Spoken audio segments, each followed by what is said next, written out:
Now that we have defined our Markov chain, let's analyze how it evolves over time. Since the behavior of our process is random, we are interested in the evolution of the probabilities of being in each state I. We'll denote that by pi I of n, that is the probability to be in state I at the nth time period, which is a bit more compact than the original way of writing it. If I am interested in all states, then I can build a row vector pi of n containing all the values once I have chosen an ordering of the states. That vector will evolve with time.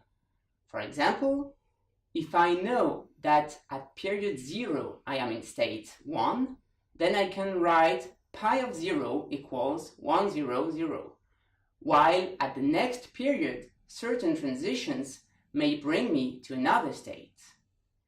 Let's say that I know the probability vector at period n. We can also say the probability distribution at period n. Now I want to compute the probability of being in state j at the next period.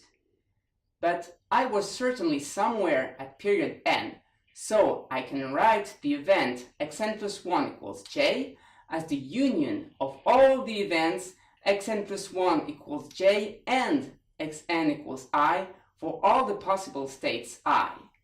Those events are disjoint, so the probability of their union is just the sum of their probabilities. Now let's use the conditional probabilities.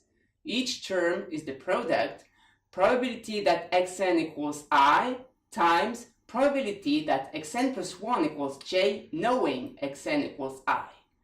The former term is what we denoted by pi I of n, and the latter term is the probability transition pij, giving us a compact expression for pi j of n plus 1.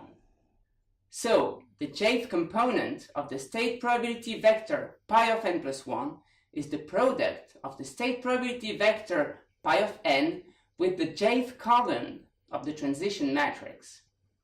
Putting all these components together to obtain the state probability vector at period n plus 1, we just need to take the state probability vector at period n and multiply it on the right by the transition matrix P.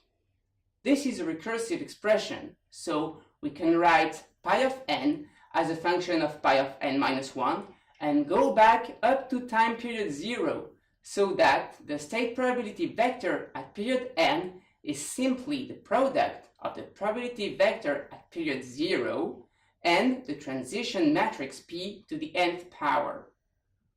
Let's go back to our simple weather forecast model and assume that the weather is clear at period 0, so that the state probability vector is 1, 0, 0. Then we can compute the state probability vector at time 1, at time 2, and so on.